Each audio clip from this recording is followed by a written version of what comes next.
Tonight, we assess President Tinubu's working visit to Brazil, the gains and benefits to both nations. How does this impact on businesses in Nigeria, and what does this mean to Nigerians? I will be joined by the Senior Special Assistant to the President on Foreign Affairs and Protocol, Ademola Oshodi. Good evening, everyone, and welcome to Politics Tonight. I am Olajumoke Olatunji.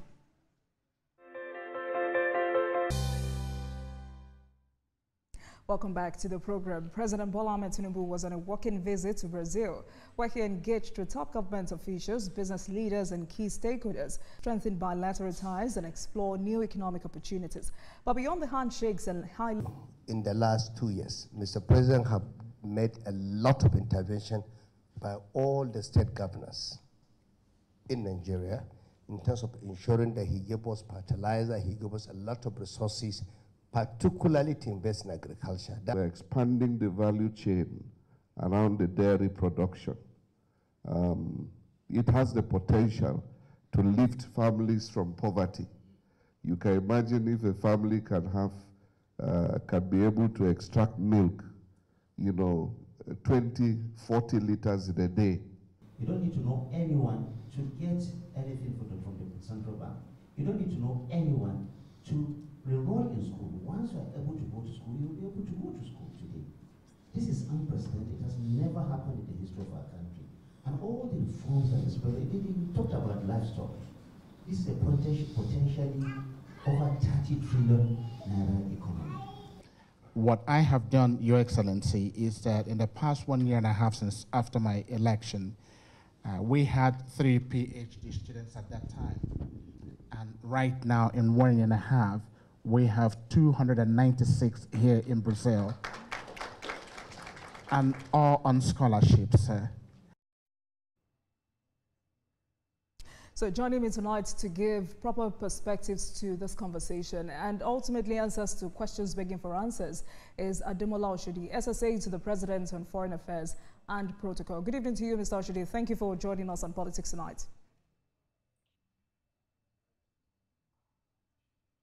Okay. Can you hear me, Mr. Oshodi? So talk to us, what was the main agenda of the President's working visit to Brazil? Can you also confirm that the Nigerian government delegation took the first direct commercial flight from Brazil to Nigeria? Yes. Good evening. Good evening to you. So did you get that question? So what was the main agenda of the President's the main intention for the working visit to Brazil? And I also wanted to... The main intention for the visit was a state visit. Both countries... I did.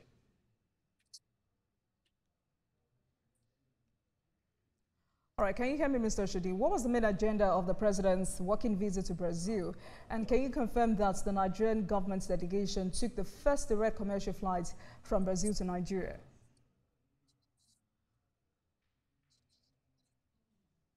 Thank you. The main intention of the visit was a state visit for two world leaders, Nigeria and Brazil, coming together for mutual understanding, respect, and business. You could probably say that the main intention was agriculture. Brazil being a major player in the agriculture sector around the world, and Nigeria being a budding industrialized country in Africa. So the synergy was there. Somebody has it, somebody needs it. Nigeria also plays a pivotal role in cultural and historical ties with Brazil. So that is also a great partnership that has also been growing over centuries. But the flight was actually a maiden voyage from Brazil to Nigeria by the Air Peace airline. I wouldn't say it was commercial, but it was actually the first passenger flight from Brazil to Nigeria, and it was very short. It was 7 hours. I was actually on the plane myself, and it was quite a comfortable, short journey rather than the 24 hours across the world to get to either Brazil or Nigeria. So it was quite an exhilarating moment, actually. All right, because from the report and videos we've seen, Air Peace will inaugurate direct flights between Lagos and Sao Paulo. and Embraer is set to open a service center in Nigeria. But how significant is this direct flight in terms of strengthening Nigeria-Brazil relations? Was this flight a part of bilateral agreements signed during the president's visit? It was. It was a part of the memorandum of understanding, or the MOU. It also encompasses agriculture, encompasses technology, and also things towards industrialization and cultural interest between both countries, as I mentioned earlier. But the biggest part was actually agriculture. Brazil is the farmland of the world. They have one of the highest stock of cattle in the world. Nigeria is also trying to build this cattle business, especially with the livestock ministry that has been developed by initiated by the president of Nigeria, Bola Ahmed Tinubu. Investments coming in. You have about $2.5 billion of livestock business and technology coming into Nigeria. You also have over 10,000 tractors being planned to come into the Nigerian agricultural space. So it is opening up the Nigerian economy. This is not business as usual. This is purely an economic diplomacy, well done, always been done by the president. It's not just a photo op that we're used to in the past. This is a foreign policy with intention that also collaborates with its domestic reforms of building the Nigerian economy with the 4Ds of foreign affairs, democracy, pushing democracy, especially in West Africa with all the crises in the West Africa with the coups, the demography, the young population, ensuring there's initiatives to provide employment for them, and also, with in the development, as I said, in driving investment into the country and ensuring that the country grows to that $1 trillion mark the president has also always touted about. And lastly, it is the issue of diaspora either in Brazil or anywhere around the world, bringing in over $20 billion a year to the Nigerian economy. So it's a foreign policy with a lot of teeth, a lot of bite, and it's bringing a lot of fruits into the country. We'll come back to the issue of diaspora, but still on this, how does this development align with the president's broader foreign policy or economic strategy, especially in trade and investment? And are there other countries or regions being considered for similar direct flight partnerships? Well, there's always opportunities. I think right now, Brazil was the easiest thing, was very close, just an a 7-hour Atlantic flight, transatlantic flight. There's also opportunities, I believe, just personally, direct flight maybe to Canada. I also hope that we see direct flights to places around Europe.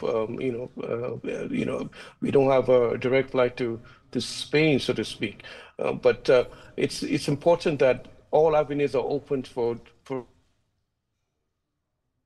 right. And still on investment. For opportunities, especially in Africa, that open trade within Africa. All right.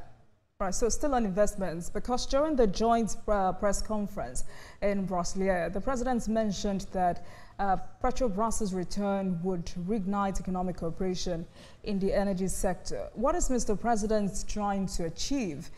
Yes, we have the largest gas repository, but why is Petrobras's return so significant now? Was there a formal agreement or MOU signed with Petrobras during that visit? There was definitely an agreement. You could see the fact that the Nigerian oil and gas sector has stabilized. We are actually exceeding OPEC's quota, the Organization of Petroleum Exporting Country. We're exceeding their quota of over 1.5 million barrels per day. Nigeria is providing all the condensed fuel for export. So it is a great moment to invest in Nigeria. We've seen Shell open up investments of over $5 billion into the Nigerian economy in the Niger Delta. We've seen a lot of offshore oil rigs returning back to Nigeria. So the Petrobras is a major player in Brazil and in Latin America. Brazil doesn't have as much oil and gas as Nigeria does, but it's a major player. So having foreign investors tap into our crude oil industry extraction, it's a win-win for us. And we can see this understanding coming in, and in the next few weeks and months, we'll see all these signatories, all these things signed up by the president, including Petrogas, come into fusion. So it's I would say the diplomacy by the Nigerian president traveling to Brazil has brought in lots of prospects and opportunities to expand the Nigerian economy. It's good for us.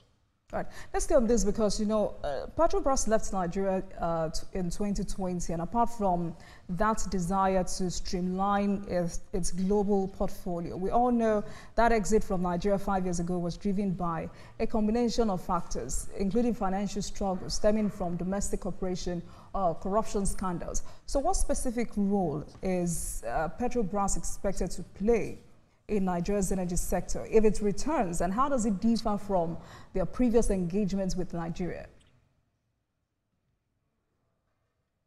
It's still early days. It's honestly still early days. The details are not really out or clear, but they left because of our not only their own domestic issues, but also Nigeria's own issues. We had not signed the petroleum industrial bill, the PIB at that time. So things were still shaky. People didn't have confidence in the oil and gas industry. So a lot of companies left. A lot of companies divested from Nigeria, and Petrogas was one of them. So they've seen the fact that there's more stability in the country. The currency is stable.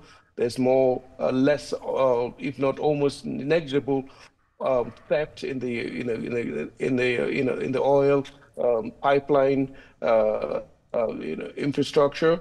So it's a confidence boost to say, look, this is time to return to Nigeria and make some money, and at the same time provide Nigeria with needed tax revenue and employment. I would basically say there's more coming in. There's more oil and gas companies considering returning to Nigeria, and existing ones expanding their scope in Nigeria. This has been part of the huge reform by the president of the country, the #1 diplomat in providing, I would say, the investment into the country. His drive has been a big part of this. And we see the chemistry between both leaders, Lula da Silva of Brazil and Bola Ahmed Tinubu, as a very unique thing. They're both on the left spectrum of the political sphere, and we see how their progressive ideology is bringing benefits for both countries. All right, early days, yes, Mr. Oshodi, but, I asked that question because you said there was an agreement. And, some of the questions we journalists are asking is, are there lessons learned from their past involvements that will shape the new cooperation? But before I move away from this, was the Nigerian private sector represented in these discussions? There was a lot of Nigerian private sector represented in the whole delegation going to Brazil. There's a lot of, I saw people from the oil and gas business. I saw people in agriculture. I saw people from industrial, from industries right across the Nigerian whole spectrum. So yes, there was definitely, you can't do this kind of deal without involvement of the oil and gas private sector, and it's something that they have to see where the benefits, how it competes with them, and ensuring that also local content is also respected. So they will definitely part of the whole understanding and with all right, the negotiations with the Nigerian government and the Brazilian counterpart. Right, because this is the third time Mr. President would be visiting Brazil. First, the visit to attend the G20, second on climate change, BRICS, and now. Has there been any follow-up or implementation of outcomes from his earlier Brazil-related engagements? Yes, the livestock, anybody in the livestock industry would tell you there's a lot of Brazilian attention towards that in Nigeria. Technology towards the fertilizer, issuing of, $2.5 billion coming into Nigeria, coming into that livestock industry. It's something that we should really, really marvel about. But it's the most important aspect, I would say, is ensuring that we put the right things in place, to ensure that before the crop season starts, before the rainy season starts, before harvesting, they have things in place like the machinery, the expertise, the fertilizer, and also the security. And the Brazilian government and its private sector representatives have definitely paid attention towards this. They're not just doing this for altruistic reasons. They're doing this for business.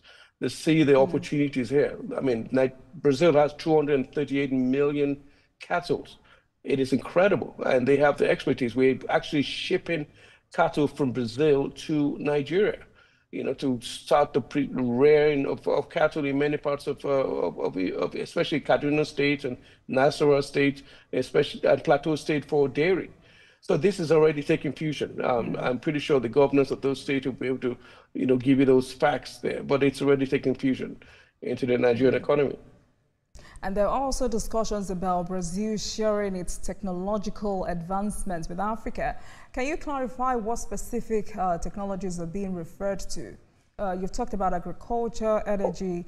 I want you to specifically talk about digital innovation or industrial technology.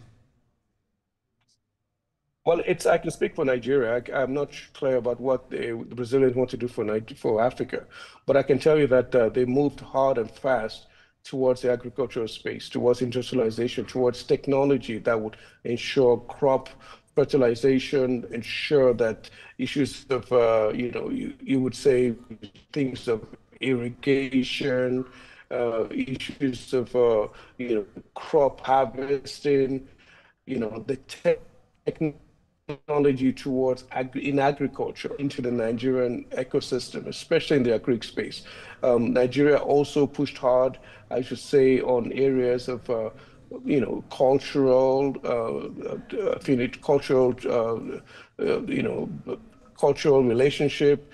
And again, the first thing you spoke about, the flights between Brazil and Nigeria. But in the digital space, Brazil has also brought, areas where it can help small business in Nigeria, and also the small and medium-sized business in Nigeria, and see where they can actually. But in your view, Mr. Oshodi, is Africa and specifically our own country, Nigeria, truly ready to absorb and apply the level of technology Brazil is offering? What infrastructural or policy gaps must we address internally before such a transfer can be meaningful?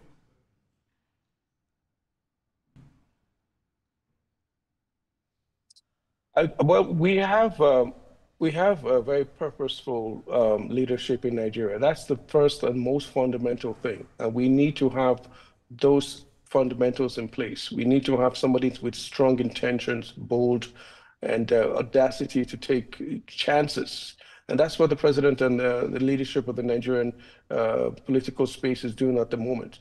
We have the right people in place in the various ministries and all agencies to ensure that they're open for ideas and training. There's a lot of over 1,000 youths have been trained in digital technology right now with the Ministry of Ministries in Nigeria. So that is also something that I think will open up that space and ensure that we are ready to accept those changes that we just talked about.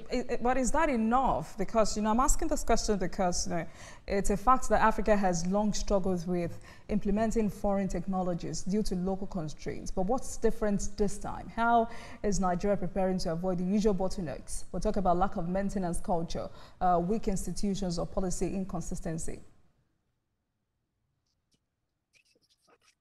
Well, I can just tell you, basically, it really comes down to leadership. It comes down to ensuring that people are held accountable and putting the right infrastructure in place, having the right internet connectivity, ensuring that we have the right